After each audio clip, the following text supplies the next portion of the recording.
Each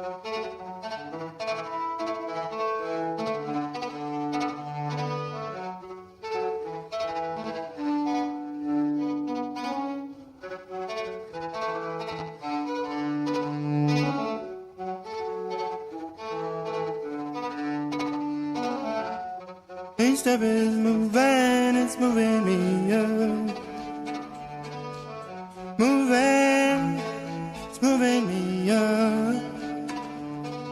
Every step is moving me up. When I was interviewing, I was doing research for the book, interviewing lots of people. And a friend from Dance Tracks, a very important record store in New York, said that I really needed to interview a guy called David Mancuso. And I had a 3-hour conversation with him in an East Village Italian restaurant. And I don't know how many of you have seen David or met David, but he came across as he resembled a cross between a cuddly teddy bear and a biblical prophet. He's a very unusual person. And we spoke for 3 hours, and I barely understood a word that he said in the entire interview. He was speaking about the Loft, the Gallery, Reed Street, the Record Hall, DJs like Nicky Siano, Michael Capello, David Rodriguez, and these were just things that I wasn't familiar with. The only reference that I understood from David was the Paradise Garage, when he spoke of the Paradise Garage and Larry Levan. And so really that was the beginning of Love Saves the Day.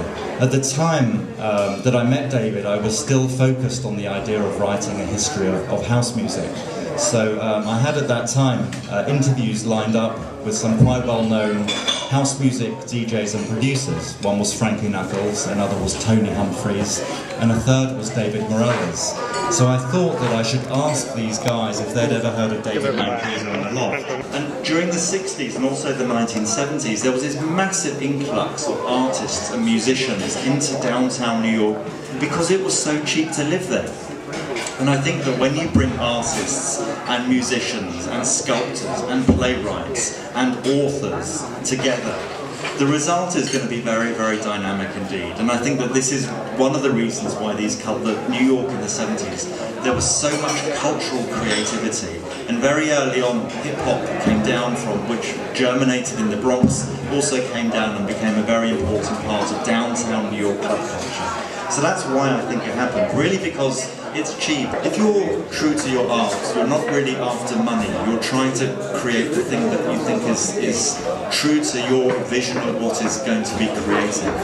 But usually that kind of stuff doesn't make much money. It's very rare for something which is genuinely original and creative to make very much money. Evacuation of creativity, a movement of creativity towards unlikely places. So Brooklyn has become, a very important centre. Berlin, which remains very cheap, is a very important artistic centre. In the internet, which is effectively a free space in which to operate, more or less, the internet is an incredibly important centre where people express themselves creatively. But in the centre of the cities, it's much more difficult. Un po' l'hai accennato. È come il fatto che questa storia, la storia della disco di New York degli anni 70, sia una storia di minoranze, cioè una storia all'interno della quale è molto importante l'apporto della minoranza afroamericana, della minoranza latina, anche degli italiani, no? Lo dicevi te. Cioè è divertente, leggendo i suoi libri, scoprire quanti cognomi italiani ci sono.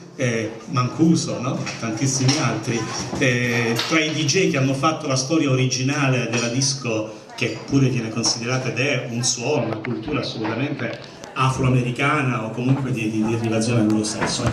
E quanto importante anche questa scena è stata per la comunità gay, per la comunità omosessuale americana, che in qualche maniera l'ha adottata e da questa musica è stata adottata. E io credo, e te lo volevo chiedere, quanto la disco ha aiutato anche i movimenti per i diritti civili, per le liberazioni, i movimenti degli omosessuali, il movimento dei neri americani. Secondo te c'è una relazione?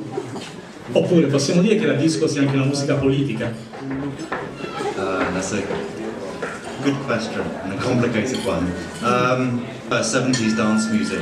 It created a very important space African Americans, for gay men and for women to express themselves and to form alliances.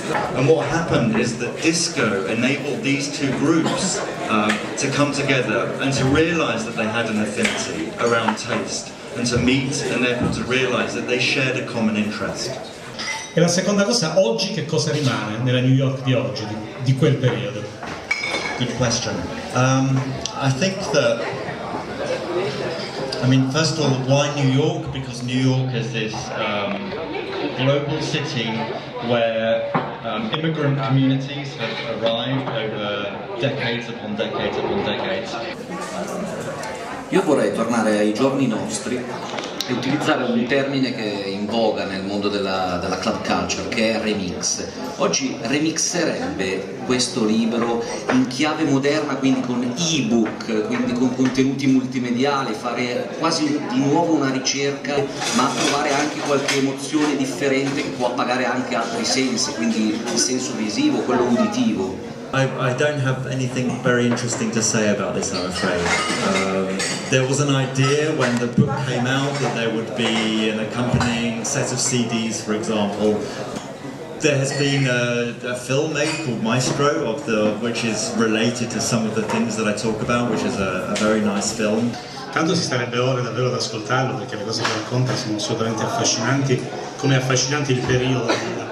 La New York degli anni 70, una specie di laboratorio, di workshop, di creatività assolutamente unico e ripetibile, dal quale, come diceva Tim, poi casomai ci torneremo, non è emersa solo la disco, ma tantissime altre cose.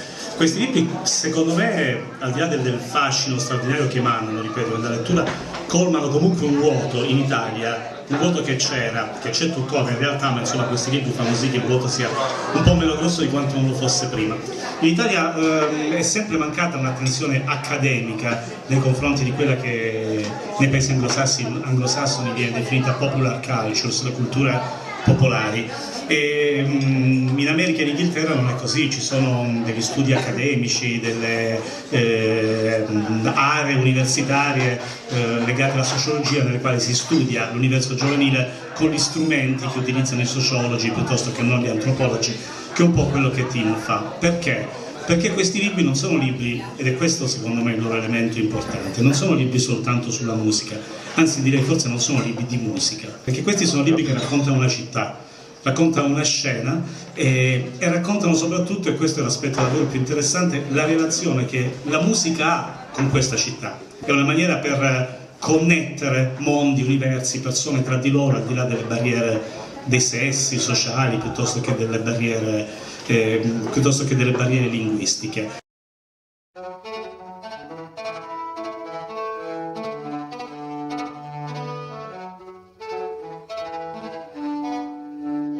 Producer John Hammond, who had discovered Bob Dylan and Bruce Springsteen, had also wanted to kind of sign up Arthur Russell and turn Arthur Russell into the next Bob Dylan or Bruce Springsteen. This was in the spring of 2003, and in the summer of my editor was at the same conference, my editor from Duke University Press, and I went over to my editor and I said, how about a book about Arthur Russell? I'd love to write a book about Arthur Russell. It's amazing music. It's kind of, and in a way, the book about Arthur Russell can be a book about not just dance music, which is fascinating, but also about these parallel trajectories, these parallel music movements, but were very similar in some respects. There was the movement in orchestral music was towards minimalist music. So this was very repetitive music, very simple music, but through repetition could create transcendental states. And this kind of music was being played in the kitchen, which was just around the corner from the loft. And then there was the movement of what became known as punk and then new wave, which in a sense was another similar trajectory. It happened mainly at CBGB's, again kind of round the corner from the loft and the kitchen at the Bowery. And there was a similar idea, a similar intention called the World of Arthur Russell, which was mainly his dance music. And Audica, this very important label of Arthur Russell fans, released another posthumous compilation called Falling Out of Context. There were these, out of these two albums, The Wire magazine, a very important music magazine based in Britain, a prominent journalist there called David Tuke wrote a big feature about Arthur Russell. And then after that feature was published, and there were the two albums came out. The New Yorker and the New York Times, two very important New York publications, ran really big features about Arthur Russell. And so at that point my editor turned around to me and said, okay, write a book about Arthur Russell. Una delle cose bellissime in questi due libri che sono Hold on Your Dreams, che dico su Arthur Russell, e Last Saves the Day. Tim sia anche a disposizione per firmare delle copie dei libri, sono bellissimi, li ho letti, cioè ve lo dico in maniera assolutamente spassionata. Grazie anche a Riccardo Sada, Maurizio Clemente, Clan Destino, gli organizzatori tutti, grazie e buonasera.